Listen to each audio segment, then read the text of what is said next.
Welcome back to the podcast. This episode, we are joined by Mr. Robyn Regehr. Mr. Regehr played roughly 1,000 NHL games over 15 years, including 12 with the Calgary Flames and 3 with the LA Kings, where he won the Stanley Cup in 2014. Mr. Regehr was also a co-founder of Blueline Oilfield Rentals, which was subsequently sold. This podcast episode is powered by ATB Capital Markets. ATB Capital Markets provides financial solutions and strategic advisory services to help businesses thrive.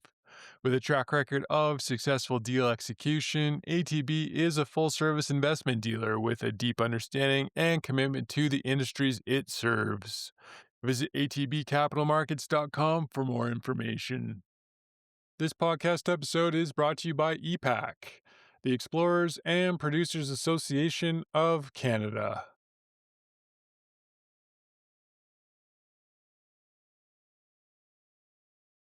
Good morning, Mr. Robyn Regehr. Thank you very much for doing this. I really appreciate your time here. Well, there's been lots of interesting things, and I'm looking forward to talking about them. Like I said, I thought we could structure the conversation roughly chronological on your early days in hockey and how you got into the sport, and then get into your career in energy, if that works for you. Yeah, looking forward to it. So, originally, you were born in Brazil, if I'm correct. Yes, not a hockey hotbed, more for soccer or football, as they call it down there. But yeah, my mom and dad were missionaries. They were young newlyweds and very involved with the church. So they decided to sign up for service work, and off they went to Brazil and then Indonesia. So my older brother was born in Brazil, and so was I. And my younger brother was born in Bandung, Indonesia, and my sister was born in Rostering, Saskatchewan. So all over the place, and some interesting trivia. Richie and I, last time I checked, were the only set of brothers to both played in the NHL that were both born in the Southern Hemisphere. How long did you live in Brazil for? So mom and dad were there for about 4 years total, but my older brother was born there, and then 2 years after that I was. We actually moved back as a family when I was very young, 9 months old, so still just a baby. So I have the passport photo. Actually, I brought it out the other day, and yeah, just very young. So I don't remember any of Brazil, but I do remember parts of Indonesia, as we were there for 4.5 years after that. So you went from Brazil to Indonesia. Yeah, with a small stop back in Rostering, Saskatchewan. So mom and dad brought a young family back there, and I think they spent about 9 months in Saskatchewan before they signed up to do another service term over in Indonesia. So off we went there, and then that's where my younger brother Richie was born, and spent 4.5 years there. And we, I remember going to school there. Some of the pets we had a pet monkey named Barney, had a pet jungle cat, Nikki, big mango trees in the backyard, dormant volcano off in the distance, and, swimming in the ocean and things like that, sleeping under mosquito nets, taking our malaria pills every day. Like, it was just a very interesting way of growing up. That was a long ways from Rostering, Saskatchewan. So that must have been a bit of a transition. It was, luckily when you're a young kid, you're fairly adaptable. But yeah, I remember getting back to small town Saskatchewan, and you're going to school. It's it's snowing in the winter. It's cold. New sports. Your friends are starting to do activities, things like hockey, and you're like, well, I'm used to running around in shorts and bare feet and playing soccer. So it was very different in a lot of different ways. And so you came back to Saskatchewan full time when you're about 10 years old then? I would have been about 6.5. Yeah, we were about 6.5. 1986 is when mom and dad decided to come back, settle there after the 2 trips. And we had gone back and forth a little bit. I think it was every year or two they were allowed to come back and as a family and visit friends and family here in North America. But yeah, for the most part, the memories as a young kid were of a very warm climate, and some place that I really enjoyed. Actually, it was a very interesting place to grow up. So somewhere along the way you would have got into hockey. Do you remember when you first started playing hockey? Yeah, like really it was just with friends, got to know at school, and you'd walk back from school, and what do you guys want to do now? And a lot of it was we want to play road hockey, so we'd have nets and we'd move them out onto the street and play some street hockey that way. And the other and the most enjoyable thing was the backyard rinks. So we had numerous friends. Ryan Abick was one where he had this rink that just a beautiful little rink. He had little boards, and then his dad even had the little cutouts of the goalies, because it was always hard to find a goalie, and so he had the little cutouts of the goalie that were out of cardboard or out of plywood, or whatever we could kind of get our hands on, and we'd put them in net, and you'd shoot, and you'd play games for hours until it was time to come in and have some supper. So you must have started to get pretty good. Was your goal to make the NHL when you were young? I enjoyed a lot of different sports, and I played as many sports as I possibly could. So played a little bit of basketball, played a little bit of volleyball, played soccer, golf. Mom had us all play piano, so music was a big part of her life. So lots of different stuff. And then as I got a little bit older, I enjoyed hockey more and more. And then, yes, I did have a dream. The dream ultimately was to play in the NHL. But really, if I look back on it, that didn't really have any sort of semblance of reality until I was at least 16 years old. And I remember exactly when that was. It was after I'd played junior. I'd come back from my first year of junior playing out with the Blazers, and there was a publication called the Hockey News. And in that publication, they had a little section where it said, 10 players to watch out for next year's draft. And I'm looking through it, and all of a sudden my name is down at like number 8 or 9. And I'm like, holy smokes, like I might actually have a chance at being a decent first round pick here. And that was the first time where it really went from a dream as a child to one where I'm like, I could potentially make this happen with a bunch of different factors kind of falling into place. So at 16, you started to switch gears and thought to yourself that you have a chance to make the NHL now. And did you change your life, or what started to happen? So at 15, I would say I started to really honing into a single track of only playing hockey. The reason I say that is that was the year where I was going to play midget AAA, or U18 AAA, they call it now, as an underage. I was going to play, but I had an option to play with 3 different teams. So the 2 teams in Saskatoon, the Contacts and Blazers, they demanded that anyone that played for their teams had to move to Saskatoon and bill it and set up that way. And at 15, I didn't have a driver's license or anything like that. And I didn't feel like I was ready to move away, not mature enough that way. And so the third option was the Prince Albert Mintos. So the PA Mintos, we talked to them, and they said, yeah, you can stay at home. You just have to get to Prince Albert every day for practice, because you're on the ice every day. And it actually worked out really well, because so I was 15, I was in Rostern, and there was a 16-year-old by the name of Jay Banich who was in Duck Lake, 15 minutes north of us, on the way to Prince Albert. And so he made the team, and we talked to his family, and my mom just had to drive me up to Duck Lake every day. I'd miss about the last class and a half of school, and the school was fine with that as long as I put my work in and got my homework and did that. But mom would shuttle me up there, and then Jay would drive me up in his early 80s Pontiac Firebird, 16 years old. This thing, T-tops, the big Phoenix on the hood, and just got his license, and we're ripping up and down the highway at 16, middle of winter. And he kept it between the ditches the whole winter long. But that's what I grew up with, right? And I was happy I could still live at home and continue my career that way. In comparison to the crazy hockey parents, do you think when you look back on things, it helped to have a broad exposure to sports and parents who weren't forcing you in a certain direction in your player development? Very much so. Any parent that I talk to these days, whether it's at the rink, our youngest son plays quite a bit of hockey, or it's at a gymnasium because our older son plays quite a bit of volleyball. But I say introduce the kids to as many sports as they can possibly play.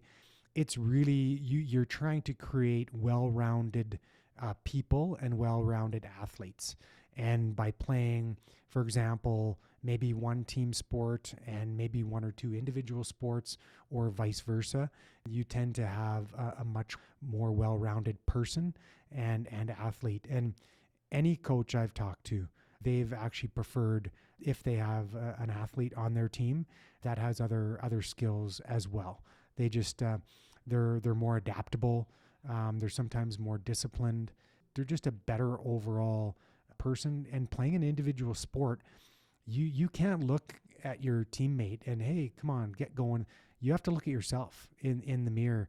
And there's a lot of kind of commitment and discipline it takes from that. So I always have that conversation and say, like, it's actually very risky to put a kid just into one sport very early, and that's all they focus on. You create a very one-dimensional athlete and a very one-dimensional person.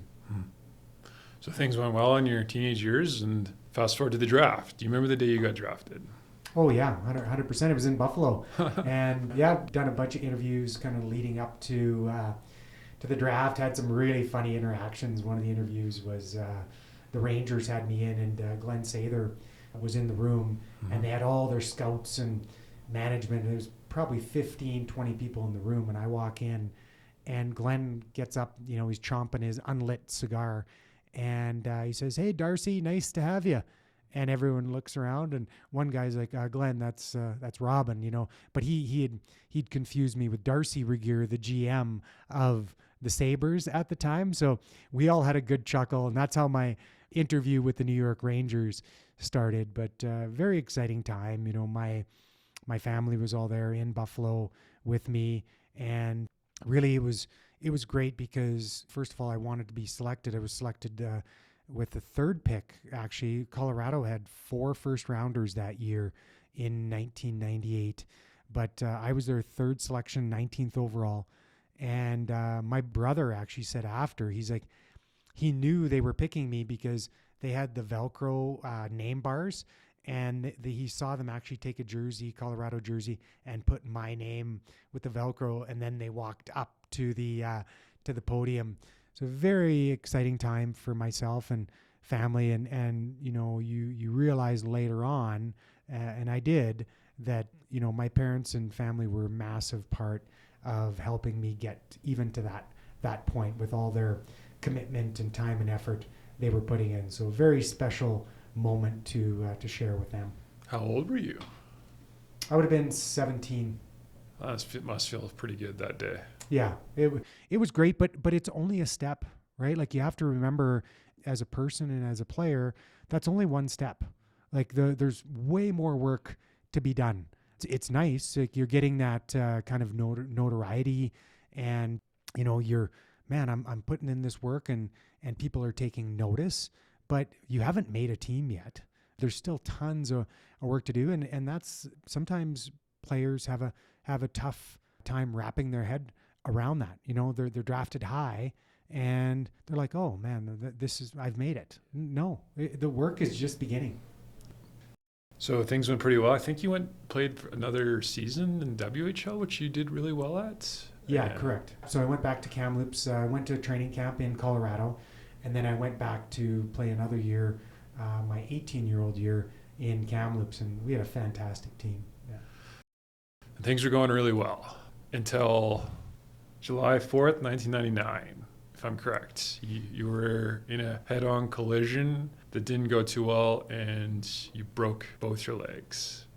Do you remember that day when you came to, and the thoughts that were going through your head? Oh yeah. So rewind a number of months. There was lots going on. I had been traded. My rights had been traded from Colorado to Calgary as part of the Theron Fleury trade.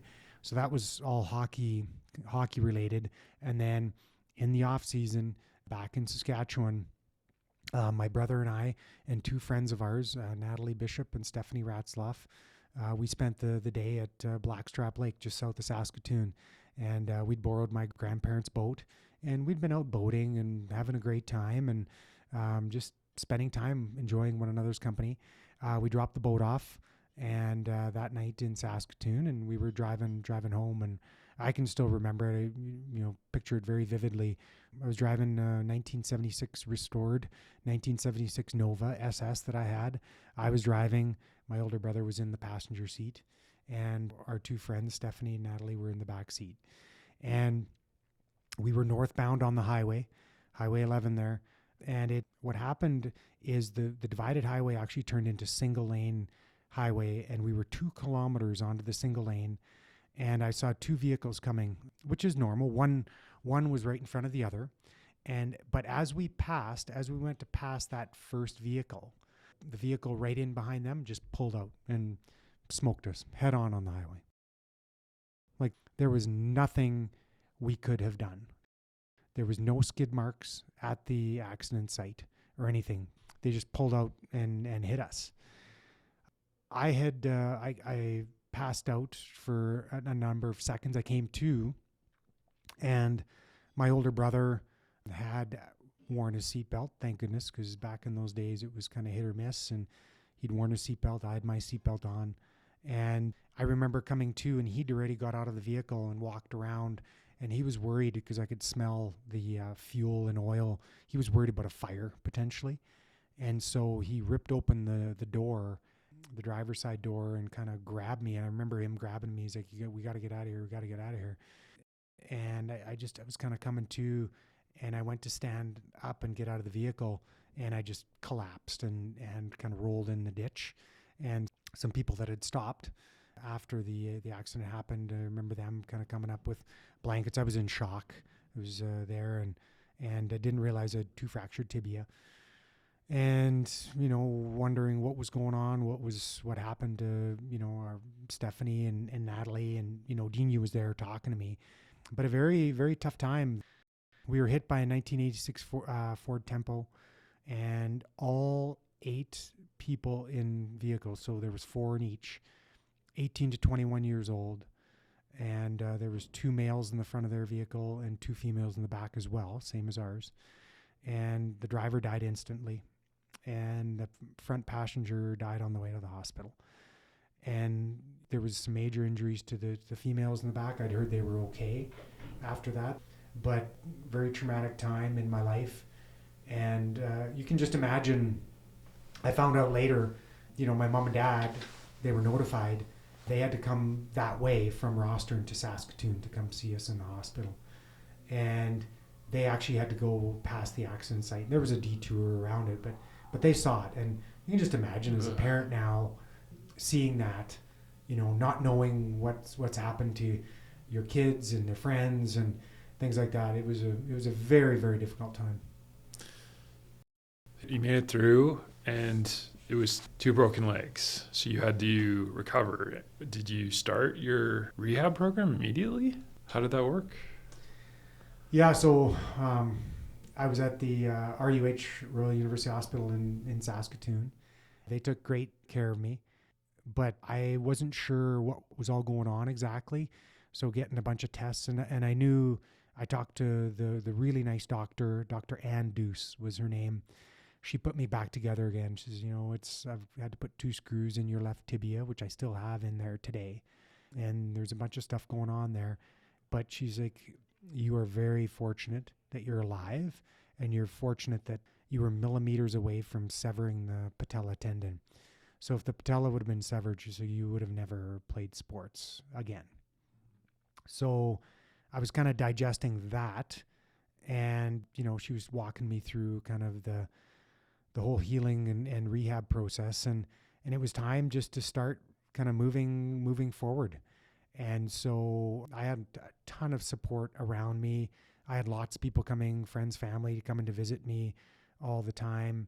And yeah, I started the rehab program. So first thing was, I wanted to get out of the hospital. And the nurses were great. And they said, well, you got to learn how to use crutches. Once you learn how to use crutches. So it was about 10 days after the surgery and everything happened that I was able to use crutches and get to a point where I could then go home. And kind of my mom was a registered nurse. My brother ended up being an RN, my sister. So we had lots of nurses in the family that could help kind of take care of me.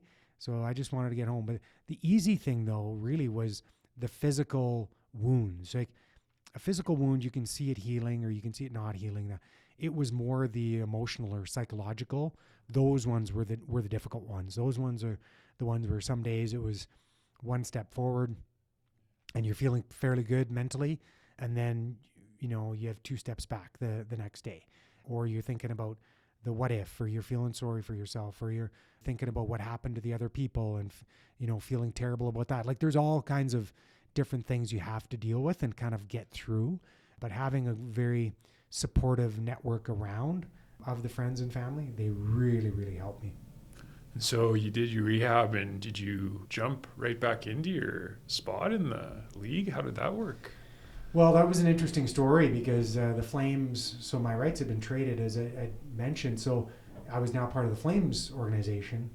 They sent a physio to come see me and just kind of see how things were going, and it's amazing how quickly the body can atrophy. So I had been in really good shape before, and in a matter of 2 weeks, when I'm sitting at home, they had given me a machine where you put these pads onto your legs, onto your quads, for example, and you just contract your muscle. And really what you're doing is you're teaching your muscle to fire again properly. So in a matter of 2 weeks, I'd gone from great shape, you're strong, to now I'm teaching my muscle how to fire properly again. Like, it's amazing how quickly things change. And the kind of dangerous or tough thing for me was I couldn't feel sorry for myself that way. I couldn't say, well, I was in phenomenal shape and look at me now. And what it was, here I am. What can I do to kind of work through this? And there was a lot of work to be done. So I started doing that, and the Flames were kind of checking up on me, and I was progressing, and to the point where actually it was about early September, I actually got onto the ice again, no contact, but just went and put my skates on and was able to actually go and skate a little bit again.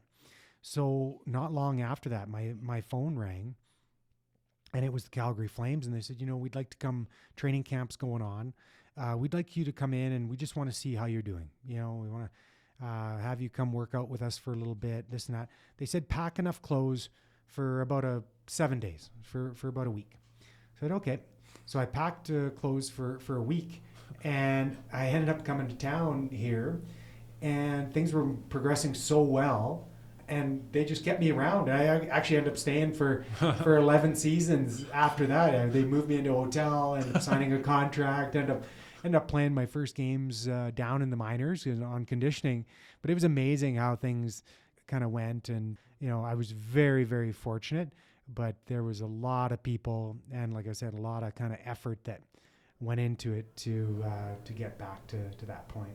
There must have been some key people that took the time to invest in you. Does anyone stand out from the Flames? Oh, there was lots, like the whole training staff at the time. It was TK and Morris Boyer, and those guys worked with me a lot.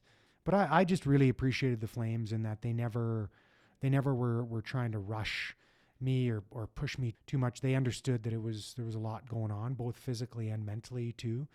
And if you look back on it, they had a young team that wasn't really they weren't performing at a high level. They were kind of a weaker team. And I think that created an opportunity for me. And I say that, for example, like if my rights would have not been traded to Calgary and I was still part of Colorado's team was going deep in the playoffs every single year. They were loaded. They had stacked teams. I would have never had the opportunity that I got by coming to Calgary here and being traded to Calgary. So it's amazing how after my career was over, you kind of look back on that and you're like, man, those pieces kind of fell into place in a really nice way for me to allow me that opportunity to come into Calgary, into a team that was rebuilding, had some good young pieces, but we're looking for something positive. So through the years, you evolved into one of the toughest defensemen in the league. Was that always your style, or did that evolve? How did that come to be? It evolved. Like I actually first started playing hockey. I was a forward, and I actually had a straight wood stick, and I could just flip it either way. I shot right and left. One day, Dad brings me into home hardware and says, you gotta pick, you gotta shoot right or left. And my younger brother shot right, my older brother shot right. And my dad said, if you want to play on a line with these brothers one day, like, you probably want to shoot left. I was like, okay. So I shot left. And so I was a left-handed shooting centerman. And then we had a small town, not a lot of kids. So eventually nobody wanted to play D. And so I was like, all right, well, I'll go play D. And I could still skate up the ice and be involved in the play. And so I started being a defenseman. That would have been in Pee Wee, or U13 now, I guess they call it. So in Pee Wee, I started playing D. And then one of the negative things about a small town is you don't always have the highest level for sports. So for hockey in Saskatchewan, AA is the highest at the younger levels. We didn't have that program in roster. And so then started having to go to Warman and some of these other, and as I mentioned previously, Prince Albert, to play midget AAA or U18 AAA. So you have to start moving around a little bit. And those are some of the opportunities that, you need your family to really be very, very invested and involved, because it takes a lot of time and money to be able to move your kids around and drive them and get them to these places so they can play higher level sports. So fast forward a few years to 2004. You were on the Flames team when they made a run for the playoffs at the Red Mile, which was an awesome time. What was it like to come so close to winning the Cup, and what was that experience like? Yeah, well, I've had lots of interactions with people around Calgary, just thanking us for Thank you. A really enjoyable time, right? They'll say funny stuff. Oh man, I spent 6 months worth of savings in a couple weeks down at the Red Mile, or this or that, but they had a great time doing it. And it was a really fun time to be around hockey here in Calgary. The whole city got behind the team. Like, you have to remember, I was 24 years old. That was my first time ever playing the Stanley Cup playoffs at all. And so first experience playoff hockey, we faced a team with the Vancouver Canucks in the first round that we liked the matchup, and that was the one we wanted. And lose game 6 in triple overtime here in Calgary. Brendan Morrison scores a goal to push it to game 7 back in Vancouver. All the craziness there. They scored late on a goal where fans were throwing stuff on the ice and this and that, and they come down and score to tie it up. But they still had a penalty. I think it was Jovanovski was in the box. And we come out after the period, and instead of being dejected, kind of just keep plugging away, and Marty Jelena goes and scores the goal to eliminate the Vancouver Canucks. And then the next round, matched up against a powerhouse Detroit Red Wing team, really a lineup of Hall of Famers, and one that probably people didn't give us a lot of chance at beating them, but yet we did in 6 games. And then you look at San Jose, round 3, San Jose again, very good team, solid team that was regularly in the playoffs, and one where I think in that one we won the first 2 games on the road, thinking, oh, this could be pretty easy. We're up 2-0 coming home. Then they won the next 2 here, and now we're in a fight. And then we end up winning the next 2 to close it off in 6 in Calgary. And then the final round, the Tampa, we're up. I think we won game 5, lost in game 6, and lost in game 7. Just heartbreakers. Like, there's just things that went on that, 5-on-3 goal against, you remember, here or there, and just stuff where you get so close. Like, for me personally, I had dreamt about that time of being in that position, being able to win the Stanley Cup, and from game 5 on, it's right there. You can almost taste it, and that's all you can think about. You can hardly sleep, and then to have those 2 losses and then to lose in game 7, like, that kind of failure and you're so close was really, really difficult to kind of get over. And if I look at it for me personally, I didn't fully heal from that experience until 10 years later in 2014, when I was part of the LA Kings and we ended up winning. And for me, that was that kind of cathartic experience or feeling of that wound had finally healed for me. That's how long it took. But I was one of the fortunate ones. Lots of players didn't have that experience. Some guys went on to win. Andrew Ferentz went on to win in Boston, Mike Commodore and Carolina, and, some players like that, but some didn't. And so like that wound for some guys is still there. In hindsight, it's a good team, but at the time, were you thinking that we have a legitimate shot at winning the cup, or were you just taking it day by day? Well, we felt we had a legitimate shot once it got to the finals. Like, we had a great goaltender in Mika Kiprusoff. Jerome McGinley was playing well. Craig Conroy. Like, we had a solid team. We felt like we could win. But really, it also comes down to a little bit of luck. We had some bad luck with some injuries. I was injured at a high ankle sprain and had pretty much a frozen up foot, which is pretty hard to skate when your whole foot's frozen, but that was what you're playing through. Lots of guys were playing through lots of different injuries. We'd lost some guys, and unfortunately we just kind of ran out of gas. Our lineup was a little bit thin with injuries, and you have to give credit to Tampa. They played well. They had a great goaltender, Vincent Lecavalier, Brad Richards, some really good players and that. But yeah, it was hard to take. And then, you get through it and you're like, okay, we have a good team. We're going to be mainly back next year, and let's get at it again. Well, next year we lose the whole season to the lockout. Gary Bettman wants a salary cap and locked us out, and we lost the entire season. And that's like right in the prime of a lot of our careers. So that happened, and then we still had a good team the year after that.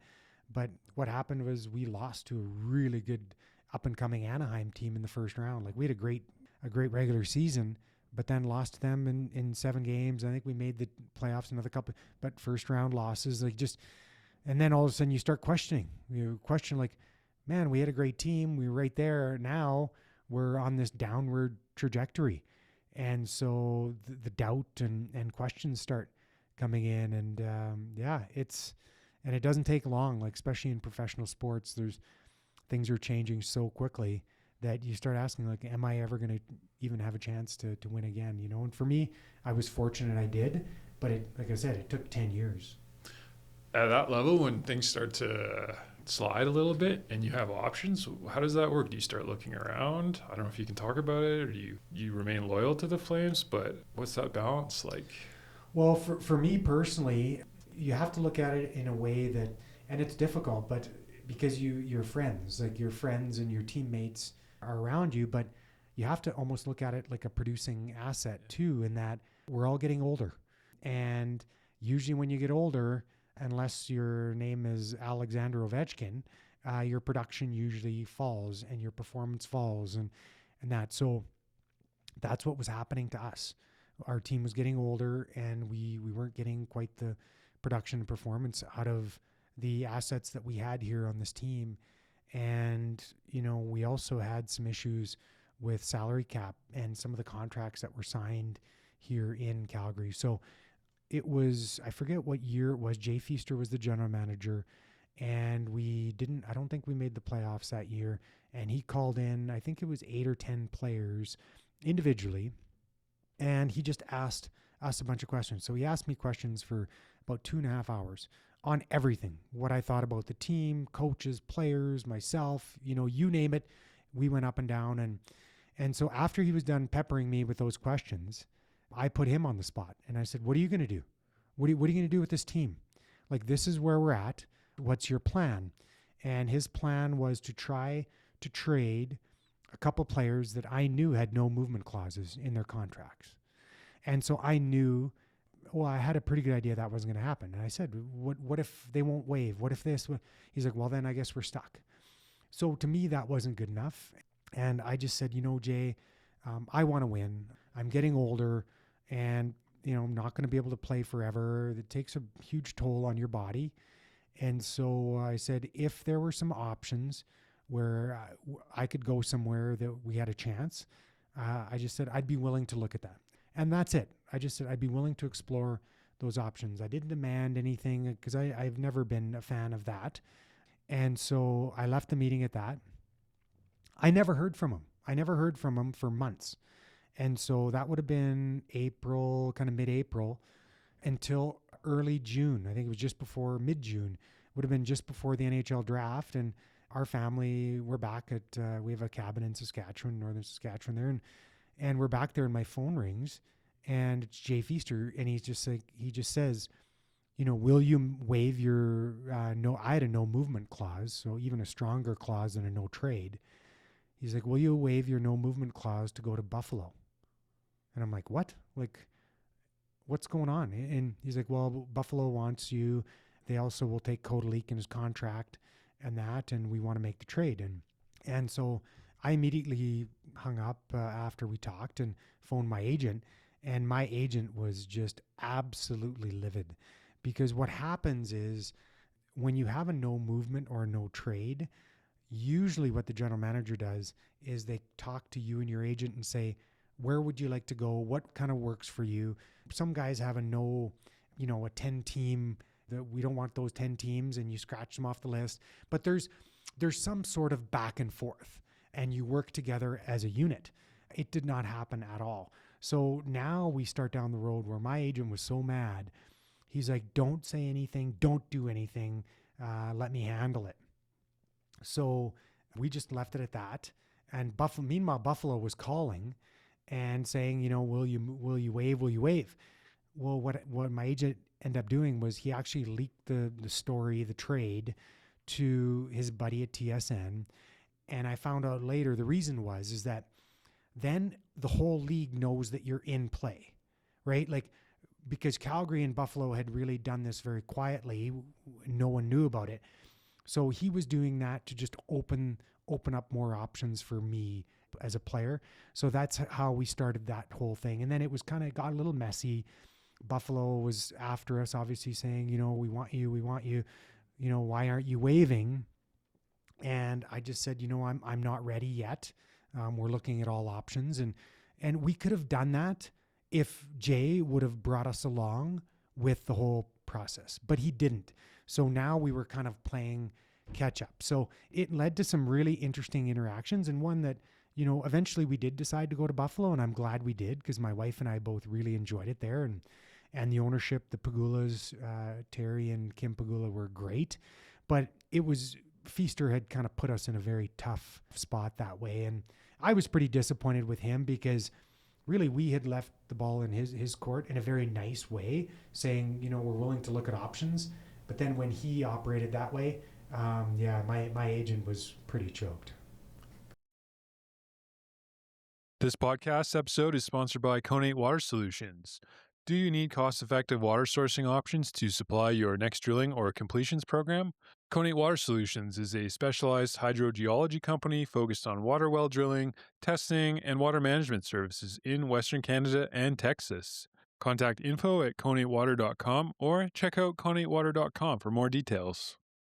This podcast episode is brought to you by JSG Professional Services, Canada's trusted leader in pipeline construction management and inspection resources. JSG provides competent, qualified, and verified pipeline construction management and inspection resources, supporting Canada's largest pipeline companies from initial development through final execution. Whether your project involves new pipeline construction, integrity programs, maintenance, pump stations, compressor stations, or inline inspections, JSG has consistently delivered experienced professionals to Canada's energy industry. JSG proudly supports Canada's energy infrastructure with competent, qualified, and verified pipeline construction management and inspection resources. Visit jsginc.com for more information. You had options to leave Calgary earlier, though. What kept you in Calgary? I really like the city. I like that it's in Western Canada. I like that we have the mountains near us. I like the entrepreneurial spirit of Calgary. I like the people. We had some friends here. We had a house. There was a whole bunch. Most of our family, both Christina and my family, were at that time in Western Canada, mainly Saskatchewan. So very close, and we had young kids too. So it always takes a lot of help to raise young kids. So there was lots of really good things going on here in Calgary and in Western Canada. So it was a great place to be, and one that I really, really enjoyed. It was more the fact that, the team wasn't on a very good trajectory that ended up to leaving and kind of exploring options, and knowing that for me personally, I was probably in, say, the 7th inning of my career. Injuries are piling up, and wear and tear, mentally, physically, and you just know that you're not going to be playing forever. So you want to win. I wanted to win. Yeah, exactly. It was never. That's the point. It was never about. For me. It was never about. I want to make the most amount of money. I want to sign the bigger contract. I want to play with this guy. I want to win. Love to win. Grew up in a very competitive family. Grandpa and grandma never let us win in cards. We had to earn it. That was the same way when you're out throwing the ball around. You end up playing a game of soccer, baseball, you name it. We played it, beach volleyball, and it was always very competitive games. Fun, but competitive. And that's how I grew up, and that's what was important to me. So this is my own curiosity. Maybe we'll cut it out. But why has it been that the league has evolved to a lot of the championship teams being down south, and a lot of the talent seems to navigate down that way? But yeah, it's, in my opinion, it's an easier place to play. And I saw that firsthand. So I'll give you an example. So here in Calgary, I spent a significant amount of time on the Flames. And in Canada, the NHL is the number one ticket in town for the most part. And so people care about the team. They're knowledgeable about the game, about the team. They're very emotional, and they are all over you when you are losing. So when I first got here in the early 2000s in Calgary, we had a bad team, and I'm young. I'm not a very good player. I'm still learning and evolving. And say I get beat on an overtime goal the night before. The next day you're in the grocery store picking up some milk, groceries, and there's a fan there saying oh man, I can't believe you got beat that way last night. You go to the movie theater, same thing, right? People care about the team, about how it's doing, and you just never can get away from that. So that's on the negative side, the poor, the team is doing poorly. But you also have to remember that shifts to the other end of the spectrum when the team's doing well. So we talked a little bit about 2004 on the level of support and excitement that we got as a team and as players. Well, then you couldn't do anything wrong. People loved you. So it was actually really interesting for me personally. I saw both ends of that spectrum, but it's very, very drastic how that swings. Where in the States, for example, in Los Angeles, as soon as I left the rink, you could do a little bit of media here or there. You had maybe 4 or 5 people around for media every day. Where in Canada, you're in the 15 to 20, usually, depending on where you are. And in places like Toronto, Montreal, you're way more than that. But in a place like LA, you show up, you go to work, you take your gear off, you do your interviews if they want to talk to you. That's if they want to talk to you that day. And you leave all that behind. Nobody ever bothers you. You can go to the school, pick up your kids, and look at them and ask them, okay, do you want to go to the rink and learn how to skate? Or do you want to go down to the beach and boogie board? 9 times out of 10, they want to go to the beach and boogie board. And great, let's go. Or let's go to the park, or let's go ride our bikes, or do that. It is a way easier place to play because you don't always feel like you're in that pressure cooker. And I mean, I remember in 2004 going to Earl's on 16th Avenue, and there's 30 people in there. I'm eating a meal with my parents, and 29 of them come up and talk to you. Oh, good luck tonight.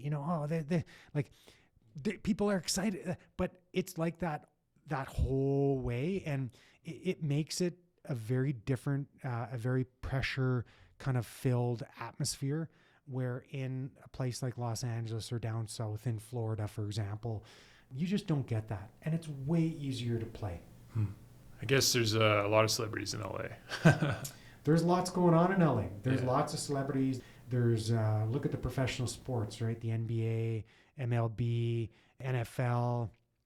So all that is above the NHL. And then there's even college sports. It's like UCLA, USC, you name it. even that is a bigger deal for a lot of people down there than the NHL. Like, we still had great fans in Los Angeles. I'm not saying we didn't.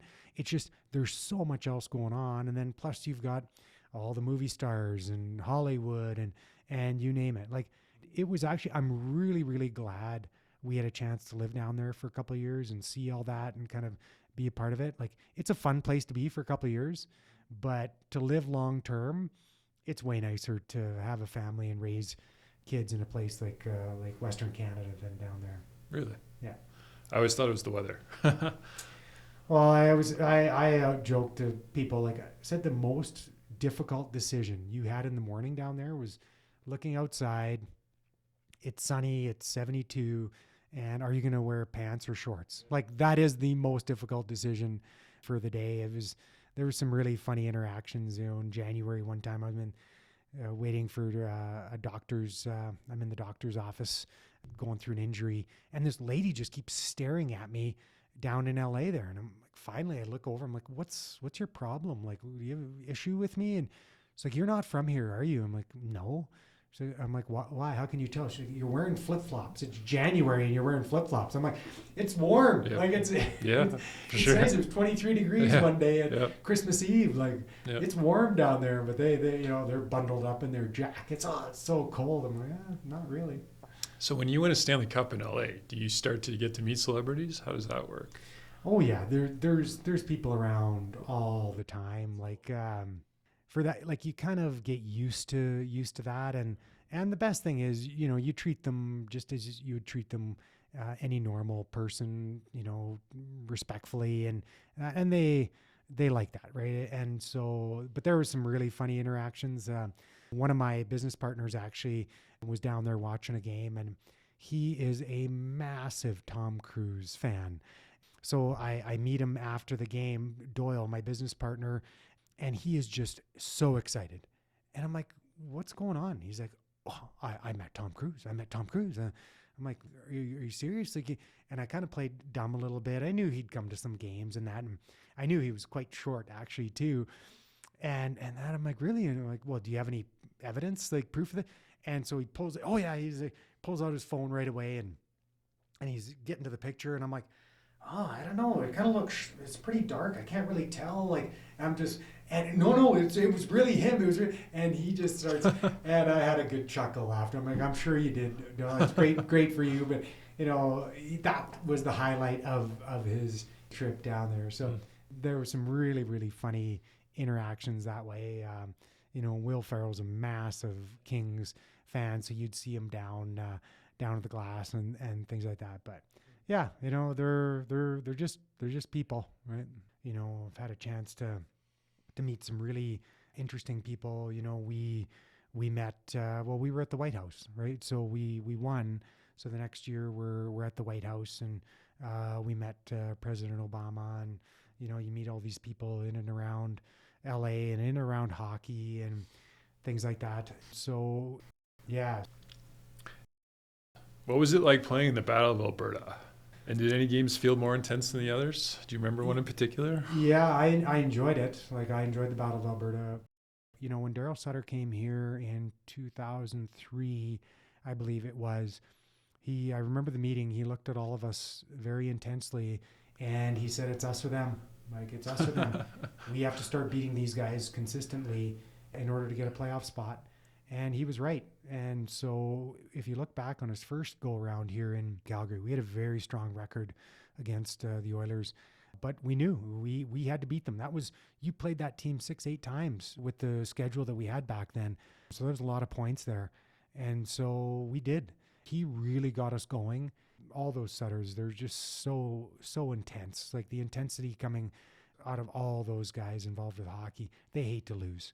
And so, they led to some pretty good rivalries, but if you look back on it, the most intense rivalry we had was probably Vancouver, because we had met them in the first round in 2004. Yeah. And you need a good, hard playoff series in order to really stoke that fire, and we had that with Vancouver.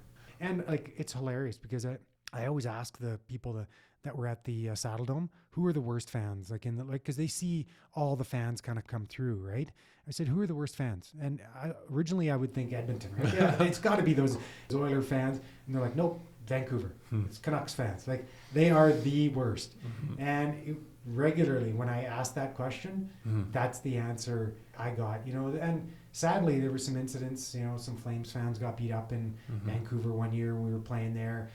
You had the riots, with the Canucks fans and things like that. So anyone listening to this that doesn't agree, too bad. I'm going to get in trouble now somehow. You had a lot of good coaches through the years, including the Sutters. Do any coaches stand out in the lessons you learned and the insights they gave you? There's a lot of coaches that stand out. I would say in different kind of phases of my career. Maybe Daryl Sutter. Yeah. So as a young player, I had some really, really good coaches. One guy, Don Fall, who was a teacher. Actually, I really enjoyed him as a coach in minor hockey. And then in junior, for example, Mark Habscheid, a guy that played in the NHL for a long time and then got into coaching. And the reason I liked Mark is he challenged me a lot. He even said to me, he's like, Robyn, like, I'm not here to move on in coaching. That would be nice eventually. But he's like, my job here is to develop you as a person, as a player, to get to the next level. And that was his sole focus. And so I really enjoyed that. And it wasn't always done in a very comforting way. It was sometimes done in a challenging way. And I remember those. He was after me. He's like, you got to improve your backwards skating. It's not good enough. And that way, and taking that personal challenge and dealing with it and taking it to heart. And then on into professional career, defenseman wise, Brad McCrimmon. Sadly, Brad's no longer with us. We lost him in the plane crash in Russia. But Brad McCrimmon he taught me a lot about being a very good, solid defenseman. He was one himself, and he was a good coach. Jim Playfair, another good coach that helped me on the being specifically on the defensive side. And then as a head coach, Daryl Sutter was probably the best head coach I had. The best thing I ever did, though, was I stood up to Daryl Sutter. He's a guy that if you can't stand up to him, for example, he's just going to steamroll you. And some guys can't. They just don't physically or mentally have that. But I remember the interaction. He came in and just went up and down a bunch of players, myself included.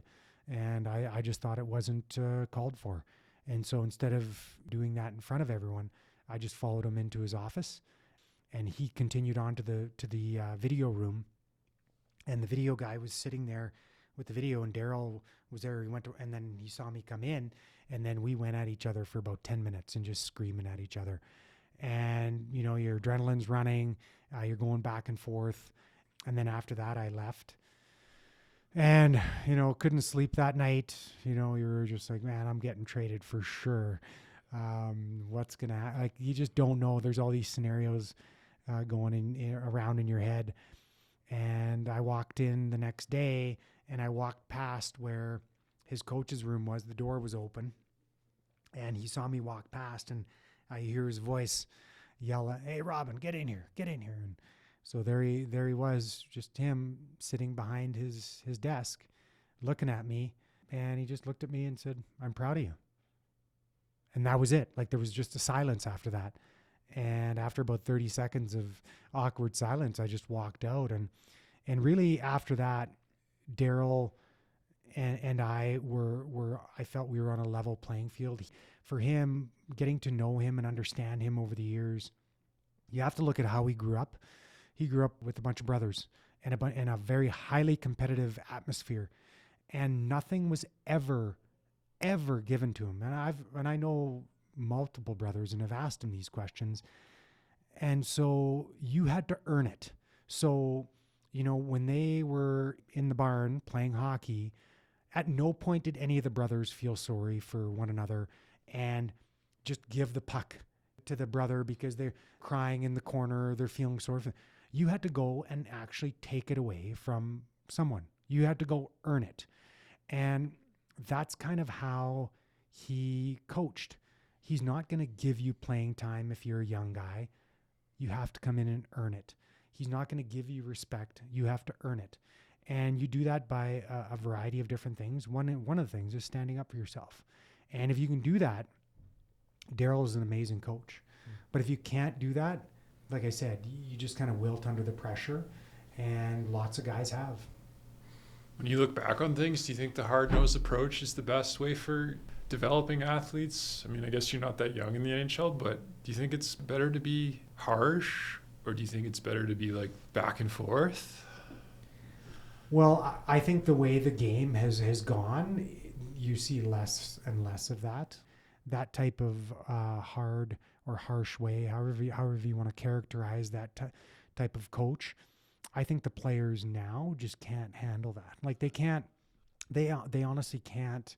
A lot of them could not do what we did, and that, you have to stand up for yourself that way. You have to go in there and have these tough interactions, and then after that, it's fine. It's actually great. But instead, a lot of the players now, they'd go talk to their agent instead of going in and talking to the coach and having a good, hard conversation. They would talk to their agent and say, can you talk to them? Or, I want to get traded. I don't like it here. Or that type of way. And it's just a very different way. And it's not right or wrong. It's just the way things have gone. So as a coach, you have to evolve and kind of come up with some different tactics. And if you can, I think you can stay relevant and try to squeeze what you can out of that group and those players. But if you can't, you end up being kind of outdated, stale date.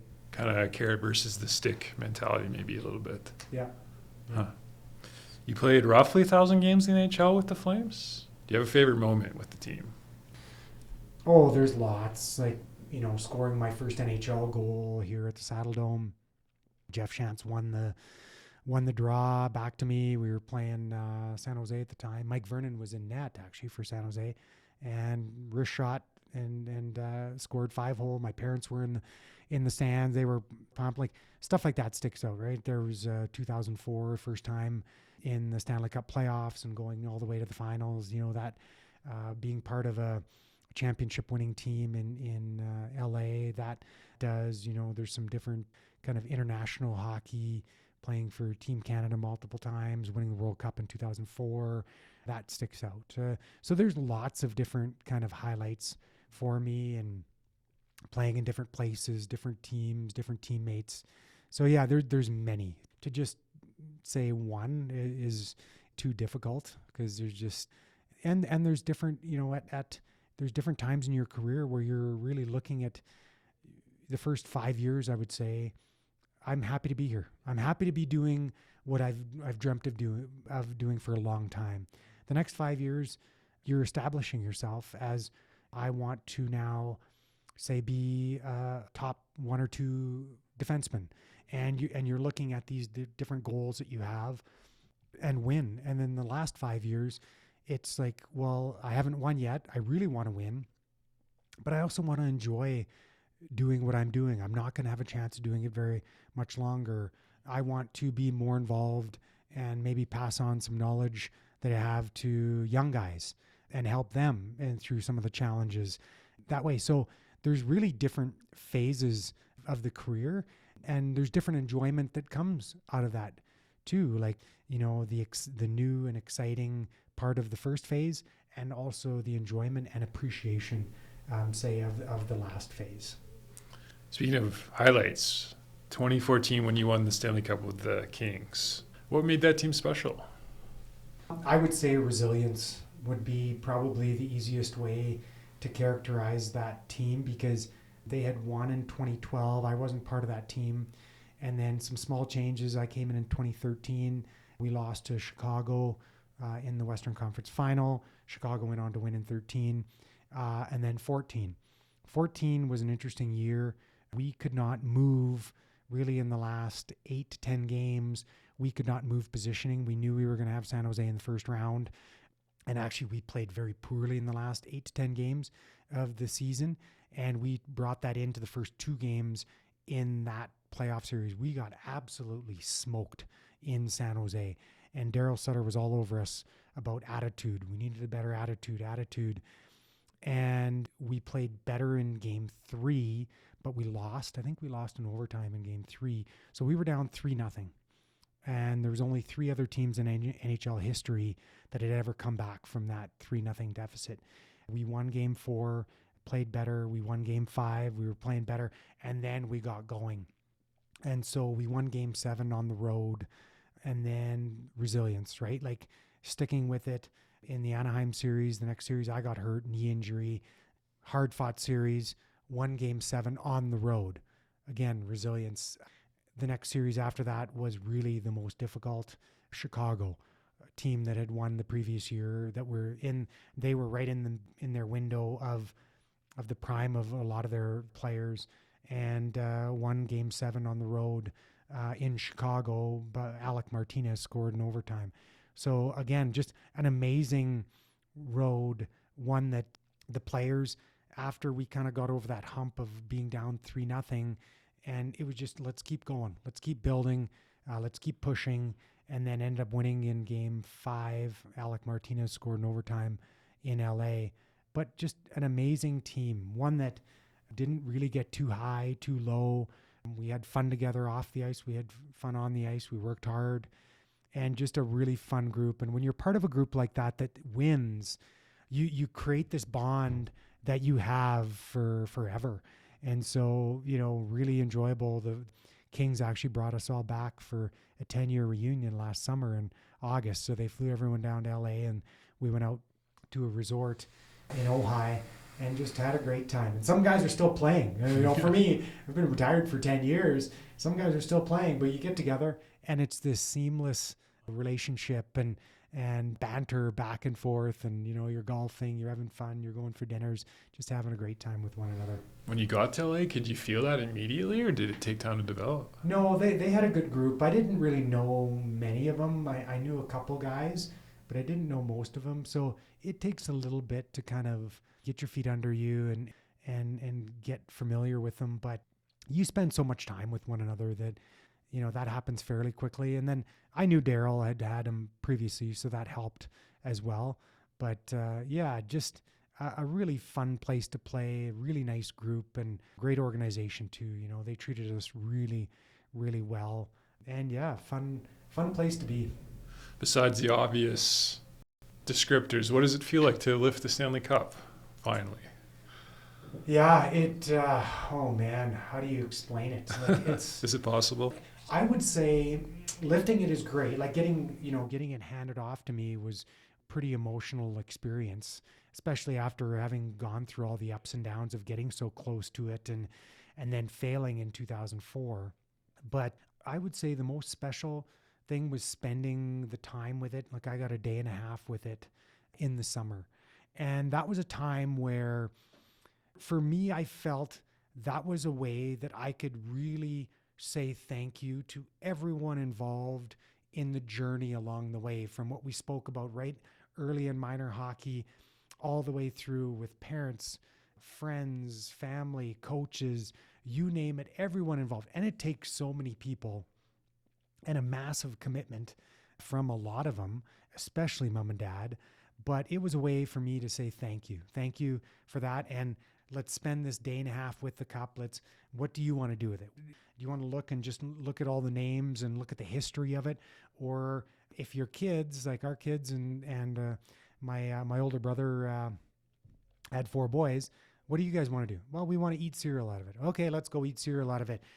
Where others want to drink champagne or beer out of it or whatever it is, or others want to just spend some time with it. Like the Stanley Cup is a very cool trophy because it means so much to so many different people. And it is truly a trophy that can bring a smile to someone's face, whether it was a quadriplegic that we met that wanted to see it, that, shared time with them, or there was a successful businessman that, had done many, many different things, had his own aircraft, this and that. And he came over as we were getting ready to fly out.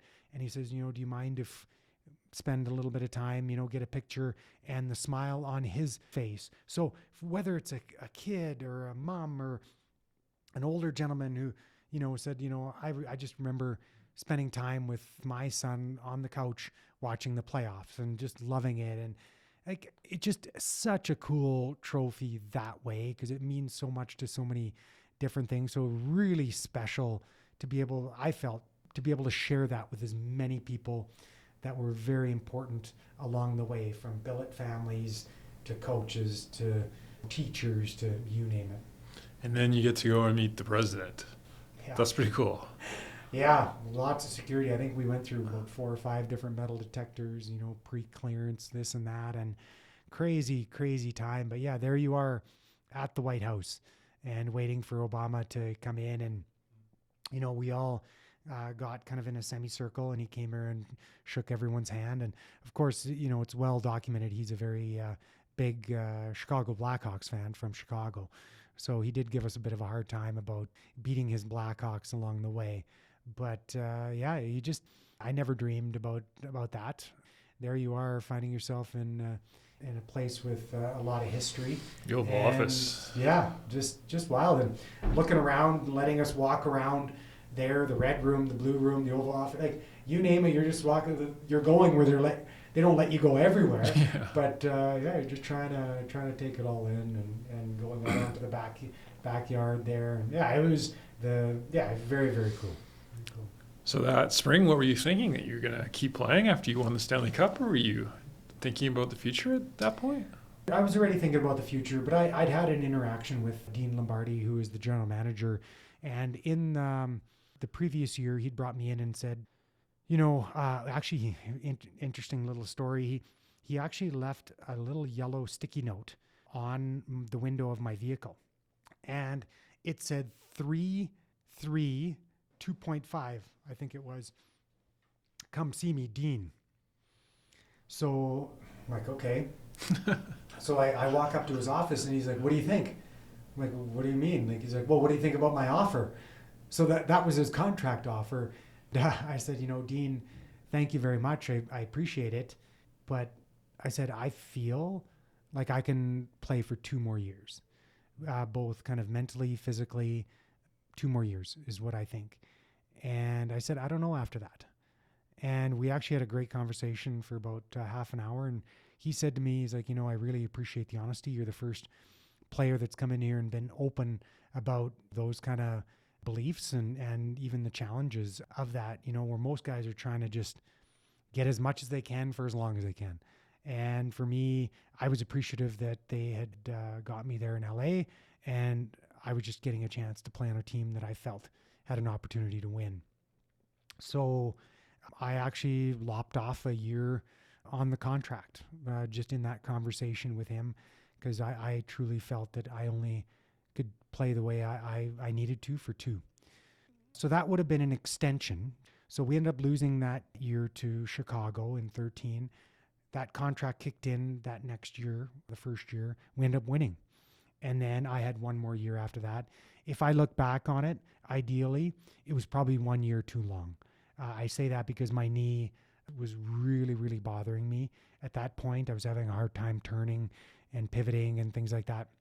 So I'm glad I had that honest conversation with Dean. I tried to play as hard as I could for as long as I could, but it was probably a year too long. But I pushed it as far and as long as I could.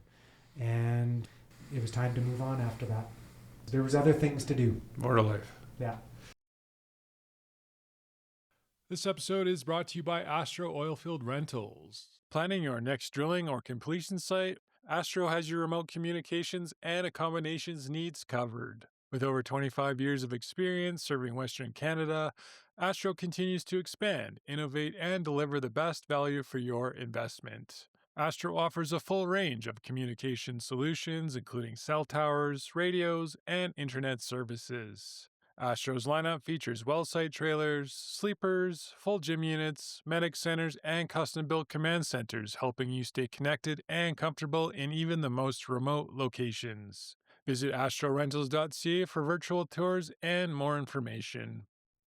This episode is brought to you by the Global Energy Show Canada. With new federal leadership and increasing global pressure, Global Energy Show Canada comes at a defining moment for the energy sector. Happening June 10th to 12th in Calgary, this year's event features 5 halls of exhibition, 2 world-class conferences, and a powerful theme titled Canada's Energy Mandate through 2030. Peter Mansbridge, one of Canada's most respected voices, will lead conversations with Alberta Premier Danielle Smith and executives from Cenovus, Shell, Petronas, and more, driving discussions on investment, Indigenous-led projects, and energy exports. Global Energy Show Canada is where the future of Canadian energy takes shape. Register now at globalenergyshow.com/register.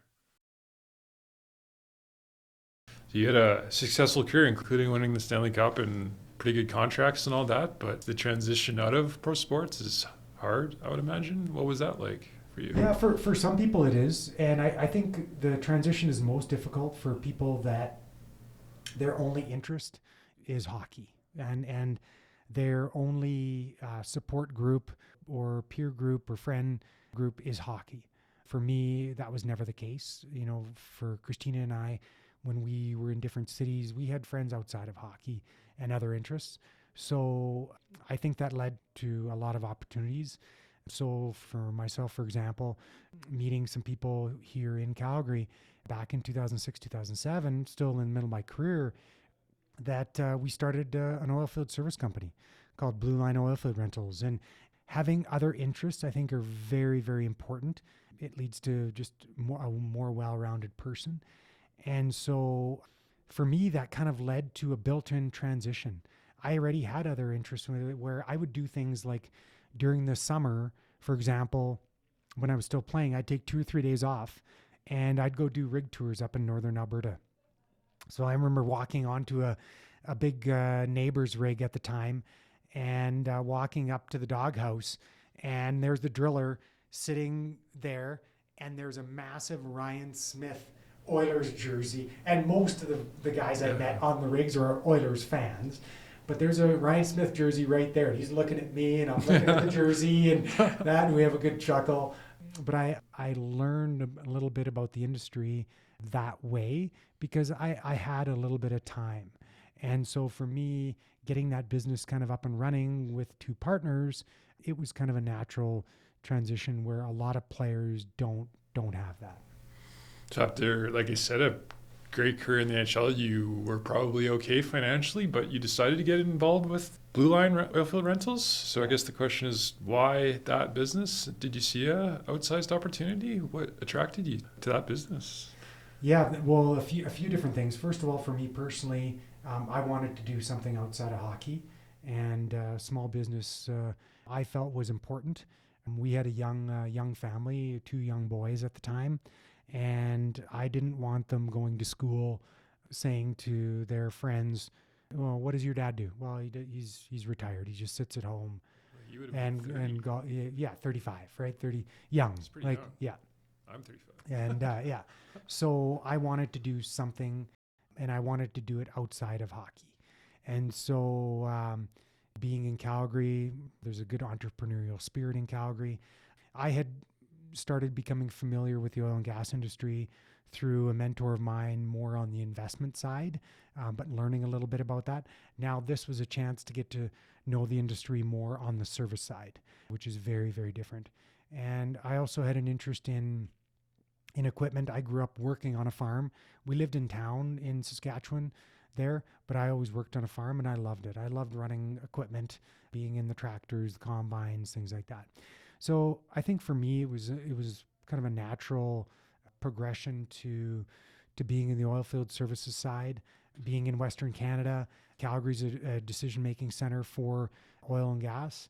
And it was something that really interested me, and one that, we do a really good job of it here in Western Canada, and one that we can be proud of. So I was actually really excited to be part of it.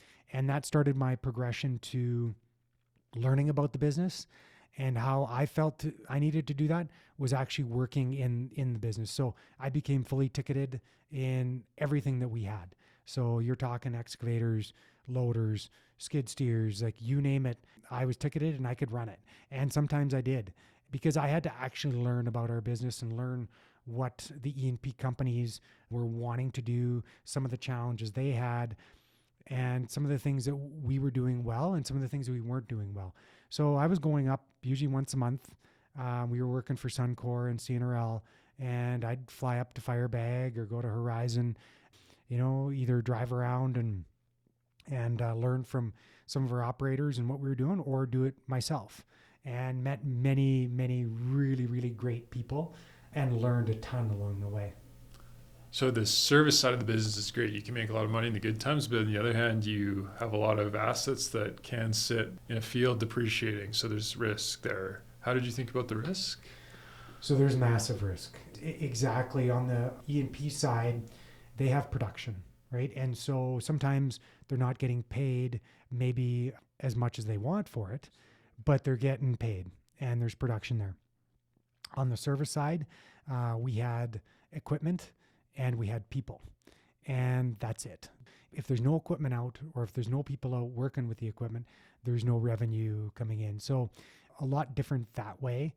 We ran our business in a way that was pretty disciplined during the good times in not trying to over leverage, especially on the financial side, not running up too much debt in the good times. And in the bad times, we tried to take advantage of opportunities. As some people say, you don't want to waste a good crisis. Well, that's when really there was some very good opportunities for equipment to be picked up at very reasonable prices, and opportunities that way where if you don't stay disciplined financially, you do not have that opportunity to take advantage of that. So I would say in general, that was how we operated. And we were able to come out of COVID, for example, and we went up and down multiple times, but we were able to come out of COVID and the crash in commodity prices and really have a very healthy business, healthy balance sheet, no debt. And then boom, away you go. Oil and gas companies are back as oil prices started increasing. The production curtailments came off with the change in provincial government. Natural gas prices started strengthening, and away you go, right? And then the interesting thing with oil and gas is you need that drill bit to go into the ground in order to start the kind of cascading flow of capital. If there's no drill bit going in the ground, it's very limited with the capital flow. So that's why you're always watching the drilling side of it, because after that, then they have to complete it and spend money completing it, and then produce it. And then eventually, way down the road, these companies have to spend money reclaiming it and abandoning it. So, and that's the end game, but it all starts with that drill bit going in the ground. So yeah, a fascinating industry, one that I'm very, very proud of how we do it here in Western Canada. We're very good at it, some of the best in the world at extracting these resources. And I would say there's multiple things that we do well, agriculture being another one, forestry, mining and things like that. And I learned, like in the US, they're not afraid to be proud of what they do and to kind of talk a little bit about it. We're here in Canada, unfortunately, we're a lot more subdued. We don't like to go out and talk about it and how well we do things. But I think we need to do a better job of that, because we can be very proud of multiple industries that we have here. There are other energy service companies in the business. What made Blueline different than the others? Yeah, so we first started with heavyweight drill pipe. That was the only thing that went downhole. And then from there, we went more for the surface rentals. What we did was, we didn't have a lot of overhead. We didn't have any fancy offices. We didn't have any massive shops. Like you drive up, during downturns in commodity prices, you drive up through Leduc, Nisku area, and there's these massive shops sitting around with so much equipment in them, and the sheer cost of that. So we were able to provide really good equipment at a very reasonable price, and that's what people want. And so, for example, when there were downturns and COVID probably being the most significant, when E&P companies were coming to service providers and asking for 50%, 30% reductions in price, they came to us and asked that, and we said, we weren't gouging you when times were good. We can reduce our price about 15%, but we weren't the ones taking advantage of it when the times are good. We made some money, but we had reasonable pricing as we do now. So trying not to ride those really the tops of the peaks and the bottom of the trough and run it very disciplined, watching the bottom line all the time and just doing a good job, trying to provide good people, good equipment at a reasonable price. Like, it doesn't sound difficult, but there are lots of challenges with it because there's all these opportunities that come along the way. Why don't you guys get into this? Why don't you do that? Oh, your rentals, you should do.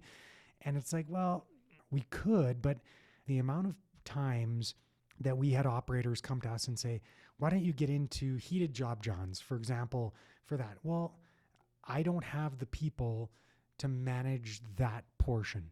And so, or just saying no and doing that over and over again, not being afraid to say no, I think that leads to a lot of respect, because all of a sudden you have this uptick in commodity prices. They go back to wanting to drill a bunch, and the service side has been decimated because they've just come through a really tough time. And if you just say yes, yes, yes, you're setting yourself up for failure. But when you say, this is what we do, we're going to do it really well, and you say no to a few things, you actually start earning a ton of respect in the industry. Did you buy Blueline, or did you start from scratch? How did you get the initial revenues and the contracts? Yeah, we started from scratch. And for Canadian Natural, for example, CNRL, they only sign a contract really for the rig itself. They have a different way of doing business in that, and then they'll go out and negotiate all the different ancillary kind of rentals for the best price possible, where some companies will just go to the rig and want a whole package deal. We just don't get as good a price, and CNRL is notorious for low cost, and that's why they're 1.3 million barrels a day and have been a successful story. But yeah, for us, we started working with them and another company, Suncor. Suncor was a little bit different in that they had MSA, Master Services Agreement, where you would sign that and then they would kind of lock you in that way. If you're really, the only good thing about those is if you're going to a bank to borrow. Like, really, they're not good for anything else. So if you wanted to leverage up financially, that's helpful. But for us, we were in a good spot anyway. So when there's a commodity price downturn, those agreements don't mean anything, right? They'll send the rigs home the next day if oil went to negative in COVID. So really, that paper's only good, we found, for if you want to borrow from a financial institution. And so the value prop for Blueline out of the gate was we can provide fair price services to the rig and specialized services. How did you propose that? What was the... Well, it was more to the E&P companies, right? Because a lot of E&P companies don't, unless you're, who do we say, Paramount. Paramount would probably be one of the only ones. They run a subsidiary called Fox Drilling, where they have kind of in-house that way. But a lot of exploration production companies, they focus on what they know. And that's finding hydrocarbons and then going out and hiring for that area. We need a triple rig instead of a super single. So they'll go and sign that contract for that. And then we need these services. So they'll go out and, CNRL, for example, like we spoke about, they'll piecemeal it all together, and then away you go and go to work. The best part of that is if you can get onto a big pad rig, right? Which, as drilling kind of evolves, you're seeing more and more of that, because it's way less invasive in that you can build one pad, and now with directional drilling and all that, you can drill multiple wells, and the economics of it are so much better. So if you can get onto a big pad rig and keep that equipment going for a year, 2 years, you can hire good people, because that's the first thing they ask you is, how long is the work? And you say, well, it's only winter work. Well, okay, we don't want to. But if you can say this thing's going to go for a year or two, that's really the trick. And that the really good E&P companies, they realize that. The Tourmalines of the world, the Canadian Naturals, they realize that they can run rigs for, say Tourmaline's been running 12, 14 rigs, but they do that regularly so they can keep the best equipment, they can keep the best people, and just keep them working all throughout the year. It's very difficult on the service side when we're dealing with an E&P company that says we're going to go out and drill and hire 6 rigs for the winter, and then we're going to send them all home and not do anything for the next 6 months to a year. It just, you don't get good people, good equipment on the service side when the business is run that way. And as a startup, how are you guys able to get onto the rigs and get your first contracts? Yeah, a lot of door knocking, a lot of relationships, a lot of talking to people in the industry saying, where's an area that, we could potentially save you some costs. And what we found, the heavyweight, was a lot of the drilling companies and the companies that were providing it were really, their prices were way higher than they should have been. So with us, we focused in on it and we were able to keep our costs down. So really we didn't have to charge as much per joint. And so they're happy, right? The people downtown in the office can go back to their higher ups and say, instead of $15 is what I can price out here, 16 here, they're at 12 and we're happy at 12 because we can make a good return at 12. So it's a really easy conversation for them because now they go back to their boss and, their AFE now is a lot less because of it. And things worked out well. Eventually you sold the business. Things worked out well. Like we came out of COVID and we were very busy. The business was very healthy financially and even in the industry was really in a good recovery mode, lots of activity, but we were getting asked to scale up. And we had just been through one of the most difficult downturns where we had no equipment out for 8 months. It was the longest time that we've ever had that. And so we wanted to get our rates back up to where they were reasonable. The exploration production companies were all doing really well. Their quarterly earnings were coming out, record earnings. Pricing was great for commodities. And so it was a time to really make the business very saleable in that we wanted to kind of make it very healthy and attractive. And for me personally, instead of taking on more risk financially of potentially, putting millions and millions of dollars into growing substantially, I felt it was just the time after, meeting with partners multiple times who were older than me, then they weren't willing to do that and put that kind of risk in. So it was a time that someone else potentially would. So we signed up some investment bankers and started marketing the company. And it took about a year of kind of an interesting kind of road that way. But yeah, came to a very successful conclusion. So now we're at spring of 2025. What are you up to now? What's next? Do you think there's more opportunity in energy services? I'm not focused as much on energy services. I'm involved as an investor still in some energy services. I love agriculture, and I still love the oil and gas industry. I'm still heavily involved on the investment side of it.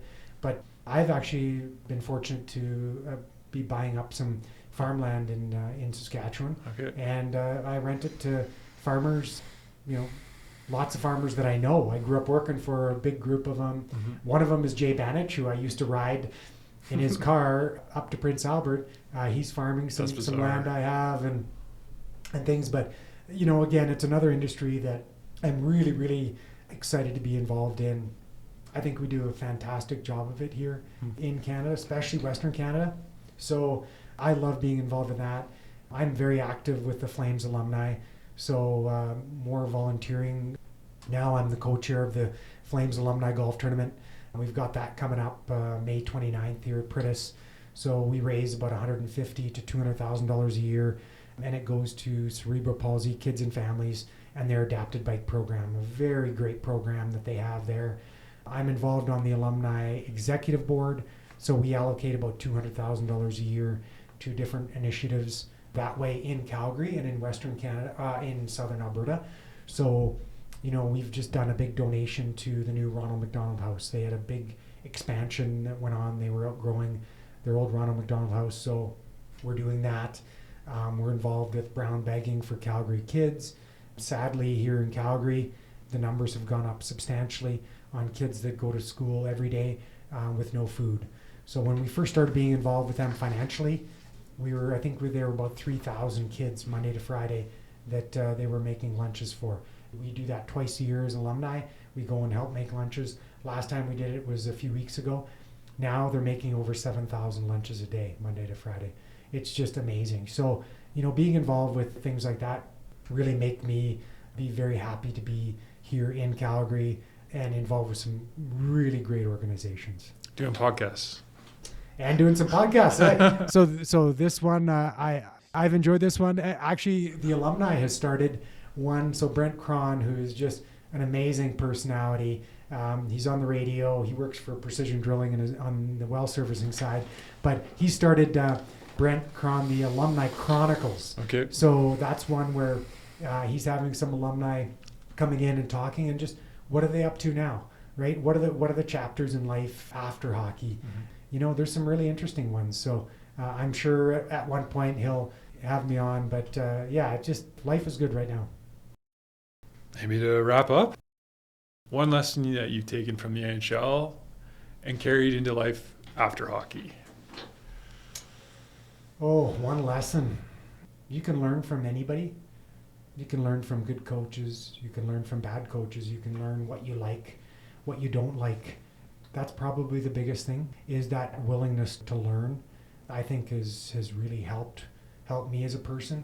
And you can take that and put that in life in general, learning from people around, mentors, peers, not just your family, but be open to learning. And that's probably the one thing I would say. I really appreciate your time today. Thank you. My pleasure. Yeah, it was a lot of fun. And a quick thank you to Herb Pender Jr. for connecting us. Herb Pender, yeah. So. You bet.